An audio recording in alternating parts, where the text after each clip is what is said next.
been counting money all day. Been the ball, been counting money all day. Been the ball, been counting money all day. Been the ball, been counting money all day. Been the ball. Why am I here keep doing this? What? Hey, sweet teased. It's sweet Charlene, back at it again. I'm here to give you a video. I don't know, I get so excited when I record for you guys because I just love, you know, recording for you guys and giving videos. But I'm here today to give you a video. It's called the Mixed Girl Tag. Look at my hair again. Yeah, I'm doing the Mixed Girl Tag because, you know, clearly I don't look boring.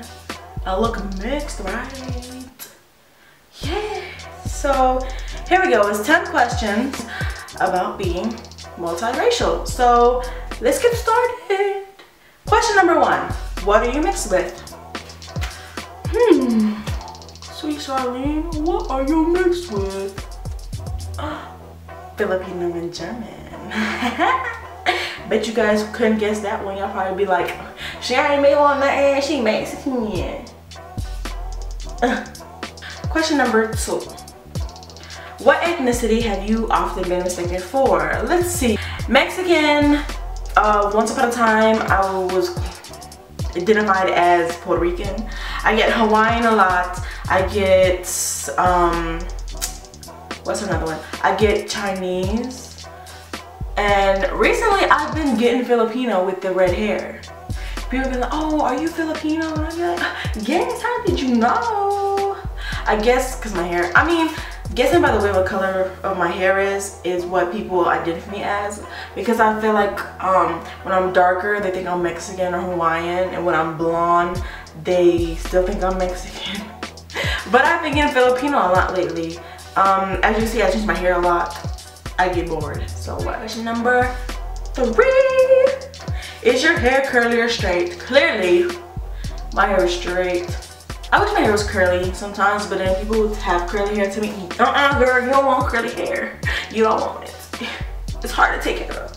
I wish I had straight hair. But I think that everybody who has straight hair wants curly hair, and everybody who has curly hair wants straight hair. But oh. I have straight hair. Jump in the shower, jump out the shower, straight. Number 4. Was coming from different backgrounds challenging growing up? Yeah, I want to say yeah, because when I was growing up, I didn't know what I was. I didn't know who I was. I didn't know what ethnicity I was. I just went with the flow. Whoever I was around, I thought I was them. And I just thought I was them because, you know, like as a child, you don't think about, oh, what am I? You know, like you really don't think about that kind of stuff until you get into high school, when you're trying to find who you are. And you're trying to find out, like, who am I? Who really am I? Because I know I was like that in high school.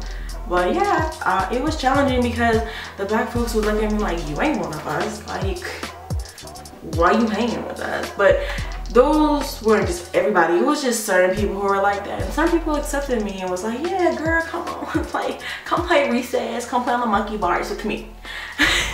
But as I got older, I understood what I was and everything. Like, I was around the Filipino culture, but I didn't know I was Filipino. That's kind of weird. But I didn't know I was German until like a few years ago. Number 5, what backgrounds do you embrace the most? My Filipino background I embrace the most, simply because that's all I'm really around majority of the time. My mom takes me to the Filipino parties. She cooks the Filipino food. I'm around the Filipino food when I go to the Filipino parties. I've had a debut, which is kind of like a quinceañera. That is, but for Filipinos, it's 18, not 15. But I'll talk about that in another video if you guys want to know more. And we go to different festivals that are Filipino. You know, I'm pretty much around Filipino culture more, you know, because my mom is full-fledged Filipino. She actually came from the Philippines and 2 years in the States. As far as the German side, I don't really know that much because my dad doesn't really talk about it because he's not from the motherland, Germany.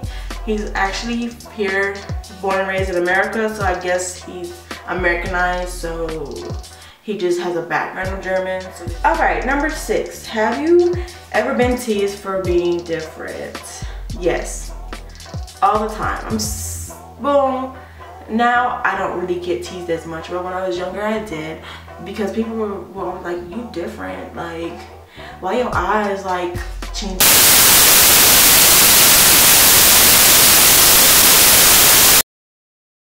Like, cause I didn't look like them, I guess, and then it was just like, ooh, like you different, like what the fudge. You thought I was gonna cuss? No. But yeah, so I did get teased for being different. I don't get teased anymore. If someone gets mad at me or doesn't like me, then they talk and, you know, they talk crap. But other than that, I don't get teased anymore. I used to when I was younger, because nobody really knew. Like, when you're younger, you really don't know your identity, to be honest. Like, you're still learning. Number 7, have you ever been ashamed of being multiracial? No, never been ashamed. Ever since I found out that I was Filipino and German, I embraced it. Growing up, I was never ashamed either. Because I didn't know what I was, so how could I be ashamed of something I didn't know what I was? So, you know, when I found out that what I was, you know, I did embrace it. Wasn't ashamed. Do you feel like being mixed has its benefits? Yes, because I'm best of both worlds. You know what I'm saying? And I'm able to teach somebody about my culture, and I'm able to tell them, like, you know, we do this, it's cool, don't you think? You know, my boyfriend's black, as y'all can see in the boyfriend tag, and he didn't know nothing about Asian culture. He didn't try nothing Asian, nothing, until he started dating me. So when I started letting him try the Filipino food and going to the Filipino bars, he really actually enjoyed it, and he was like, oh, I like this. You know, and I even introduced him into different other Asian foods, like Thai food, Japanese food, you know, just Asian stuff. Because when you think about it, I'm Filipino, I embrace that, but I also just embrace the Asian culture, period. So it's all the Asian countries, as far as like Vietnamese, Korean, Japanese, Thai, you know, stuff like that. And the benefits is we look good, we fine.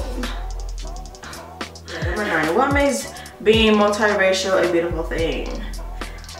Same thing, it piggybacks off of having the benefits. It's beautiful because you're different. You're able to share, like I said, you're able to share culture. That's pretty much the benefit of it. And like, we fine. Why do you always do that? Fine. But yeah, that's pretty much why it's beautiful, because we beautiful, we make beautiful babies and stuff. So mix is the thing to go. Oh, another thing is what makes it beautiful is that when you take two cultures and you merge it, like, you're breaking a barrier, you're breaking a boundary. And for two people from two different sides of the world are able to come together and become one and, you know, produce children and stuff, is a beautiful thing, because it's nice to see that other cultures don't hate each other and they're able to come together, you know. I mean, there's some cultures out there that don't like to mess up the bloodline or whatever, and that's fine, that's them, but I'd rather see mixed people, because I'm mixed, you know, and being mixed just shows that we don't hate each other, you know. Number 10, last question. I know you guys are sad, but the last question is, any advice to someone who struggles with their multi-identity? My only advice is to exit out the negativity. Don't listen to what anybody has to say. Make sure you go to your parents and ask them about your culture so you can learn more. Also, if you want to go more in depth, you can go research it, go to the library, get in the books, go to Google. Google is like the #1 thing. Like, people don't understand like how much you can find on Google. Google it. Google your culture. Make sure you fully understand what you are, because you don't want to claim something you're not, and then people are looking at you like, why are you trying to be like our culture? I mean, it's good to embrace other people's culture and show that you appreciate their culture, but you always want to know your own culture. You always want to know like what you really are. You don't want to be like, what's that lady's name? The lady who's white and she claims she's black. I can't think of her name, but don't be like her. Don't try and be a culture that you're not.